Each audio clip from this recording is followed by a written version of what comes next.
वाला में शतरंज चैंपियनशिप 2022 का आयोजन हुआ है, जिसमें ऋषिकेश, देहरादून, हरिद्वार के साथ डोईवाला के तमाम नामी खिलाड़ियों ने भाग लिया।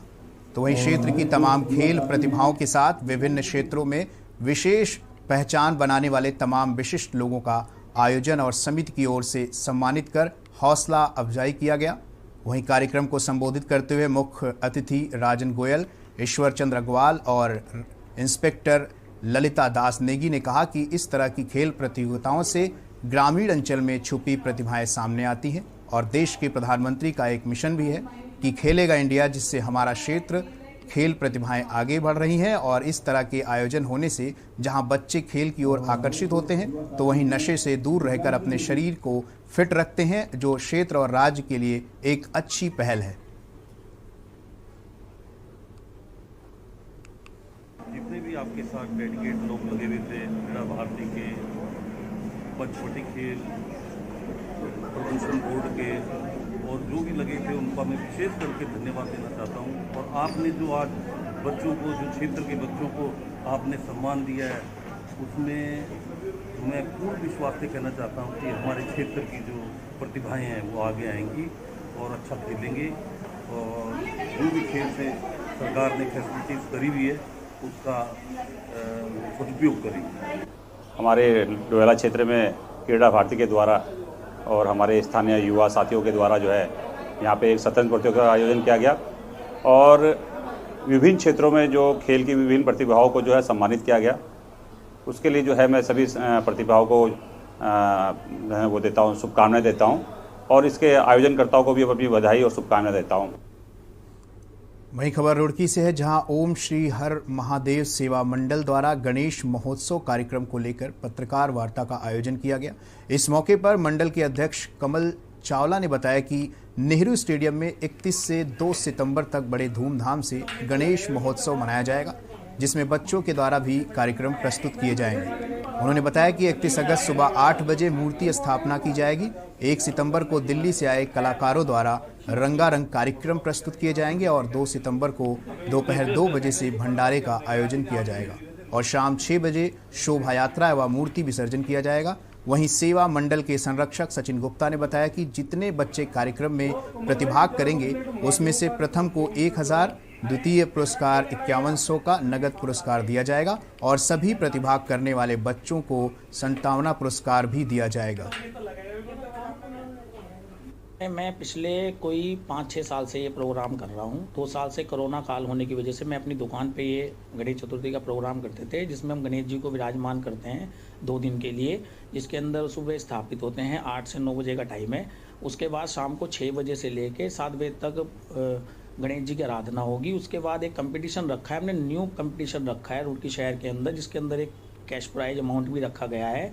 छोटे बच्चे 15 साल से जो पार्टिसिपेट करेंगे, जो उसके अंदर अच्छा भव्य प्रोग्राम करेंगे, उनको हम 11,000 और 5100 रुपये का कैश प्राइज और बाकी अदर को भी छोटे छोटे प्राइज दिए जाएंगे।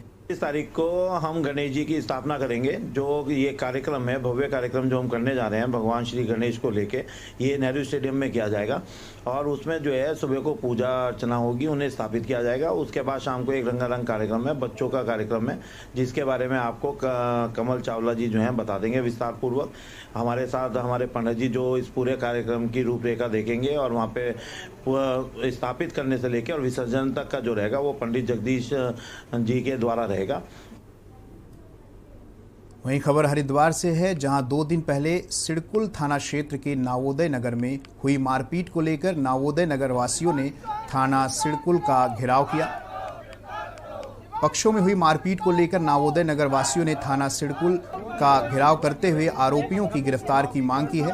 प्रभारी निरीक्षक प्रमोद उनियाल ने बताया कि 2 दिन पहले मंदिर बनाने को लेकर जो विवाद हुआ था, जिसमें दोनों पक्षों के ऊपर कुल 3 मुकदमा पंजीत किए गए थे, वहीं एक पक्ष के लोग थाने पहुंचे और गिरफ्तारी की मांग कर रहे हैं, क्योंकि ऐसी कोई संगीन धाराओं में मुकदमा पंजीकृत नहीं है जिसमें गिरफ्तारी की जा सके। लेकिन पुलिस मामले की जांच कर रही है। जैसे ही कोई मामला सामने आता है तो अग्रिम कार्रवाई की जाएगी, क्योंकि दोनों ही पक्ष एक ही समुदाय के हैं। सर, ये 2 दिन पहले नवोदय नगर में 2 पक्षों में एक मंदिर को बनाने को लेकर के विवाद हुआ था, जिसमें दोनों के बीच में झगड़ा हो गया। इस संबंध में थाने में तत्काल जो है दोनों पक्षों के मुकदमे लिखे गए थे, कुल 3 मुकदमे लिखे गए। आज ये एक पक्ष के लोग आकर के इसमें ये जो प्रगति हुई है वो जानना चाह रहे थे तथा गिरफ्तारी के लिए अभियुक्त की गिरफ्तारी की जाए, गिरफ्तारी की बात कर रहे हैं। क्योंकि प्रकरण 2 अलग अलग पक्षों का है और ऐसा कोई इसमें अभी तक कोई संगीन धारा नहीं है कि जिसमें अरेस्ट किया जाए, फिर भी इसमें कार्रवाई की जा रही है। जैसे इसमें विवेचना जाएगी उसके अनुसार कार्रवाई की जाएगी। वहीं धर्मनगरी हरिद्वार में बढ़ती नशावृत्ति और नशे के कारोबार को लेकर धर्मनगरी का नाम सुर्खियों में आ रहा है। वहीं धर्मनगरी में बढ़ते नशे के कारोबार को लेकर आम आदमी पार्टी के विधानसभा सचिव पवन दीवान ने आरोप लगाते हुए कहा कि प्रशासन के सरपरस्ती में नशे का कारोबार फूल फल रहा है, साथ ही सत्ता में बैठे लोगों का भी इसमें वो शामिल है। पवन दीवान का कहना है कि उत्तराखंड राज्य को बने 20 साल हो चुके हैं और 20 सालों में नशावृत्ति का कारोबार अपने चरम पर पहुंच चुका है। उन्होंने कहा कि पंजाब पहले नशावृत्ति में नंबर 1 पर था, लेकिन अब वहां नशे के कारोबार पर अंकुश लगने के बाद नशा कारोबारियों ने उत्तराखंड का रुख कर लिया है। देखो, पिछले मैं समझता हूँ कि प्रदेश को बने 20 साल से ज़्यादा हो गए और इन 20 सालों में इस प्रदेश की दुर्दशा नशे को लेकर जो स्थिति है, पंजाब के बाद मैं समझता हूँ कि पंजाब में तो परिस्थितियां बदल गई, लेकिन उस परिस्थिति बदलने का जो उनका जो कारोबारी थे वहाँ पे नशे के कारोबारी, उन्होंने शायद इस देवभूमि की तरफ अपना रुख कर लिया है। और आज हालात ये हैं कि गली गली घर घर तक नशा पहुँचाने का काम शासन प्रशासन के, मैं कहता हूँ कि उनकी सरपरस्ती में हो रहा है। सत्ता में बैठे लोग, नशे का कारोबार करने वाले लोग वही लोग हैं। वहीं कोटद्वार पहुंचे उत्तराखंड राज्य के कैबिनेट मंत्री सतपाल महाराज जी ने अग्निपथ योजना पर सवाल उठाते हुए पूर्व में केंद्रीय रक्षा मंत्री राजनाथ सिंह व केंद्रीय राज्य मंत्री अजय भट्ट को पत्र लिखकर अवगत कराया है कि अग्निपथ योजना के तहत कोटेद्वार कौड़िया स्थित शहीद गब्बर सिंह कैंप में अग्निवीर भर्ती में उत्तराखंड के युवकों को ऊंचाई व सीना में छूट का प्रावधान होने के बाद भी रियायत नहीं दिया जा रहा। कोटेद्वार पहुंचकर उत्तराखंड के सिंचाई मंत्री सतपाल महाराज ने मीडिया को बताया कि केंद्रीय रक्षा मंत्री से पत्र लिखकर अग्निपथ योजना में अनियमितताओं के लिए अवगत कराया है, जल्द ही जांच की जा रही है।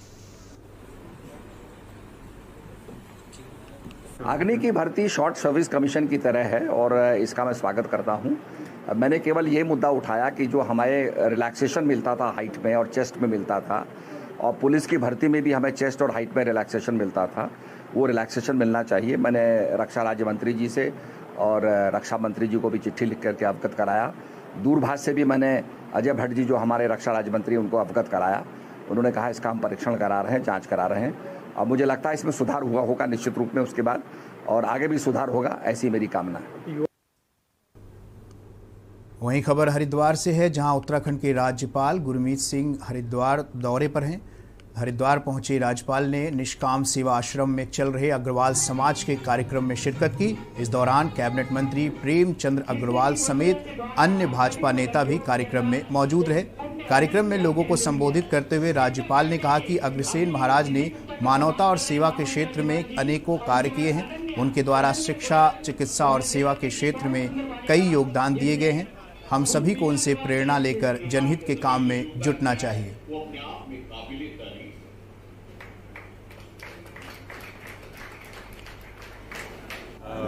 मैंने आज पूरे अग्रवाल समाज को बहुत धन्यवाद दिया, उनका आभार प्रकट किया कि जिस प्रकार से उन्होंने राष्ट्र निर्माण में, हर एक भारतीय का चरित्र निर्माण के अंदर में और समाज के हर एक पहलू में जो योगदान दिया है वो अपने आप एक काबिल तारीफ है। और अग्रवाल समाज का जो महाराजा अग्रसेन जो अग्रहुआ से जो सोच, जिस प्रकार आपने सवाल किया है, मैं कहूँगा कि जीवन में सबसे बड़ी बात होती है सोच, विचार और धारणा। हम सबको तो ये मालूम ही है कि इकॉनमी के मामले में, बिजनेस और माइक्रो इकॉनमी, मैक्रो इकॉनमी में उनका योगदान बहुत ही अलग रहा है। उन्होंने जिस प्रकार से धर्मशालाएं, धर्म के जो जितने भी फंक्शन होते हैं, महिलाओं के, बच्चों के, शिक्षा के क्षेत्र में जो योगदान दिया है वो काबिल तारीफ है। वहीं राजधानी देहरादून पहुंची कांग्रेस की राष्ट्रीय प्रवक्ता अलका लांबा ने कांग्रेस प्रदेश मुख्यालय में पत्रकारों से बातचीत करते हुए कहा कि महंगाई और बेरोजगारी देश का बड़ा मुद्दा बने हुए हैं, लेकिन सरकार चुप्पी साधे हुए बैठी है। अब 7 सितंबर को कांग्रेस रामलीला ग्राउंड दिल्ली से बड़े आंदोलन का आगाज करेगी, जिसमें देश भर के लोग जुटेंगे। उन्होंने कहा कि पूर्व में भाजपा के नेताओं को महंगाई बेरोजगारी दिखाई देती थी, लेकिन वर्तमान में दोनों ही मुद्दों से सरकार ने अब नजरें फेर ली हैं।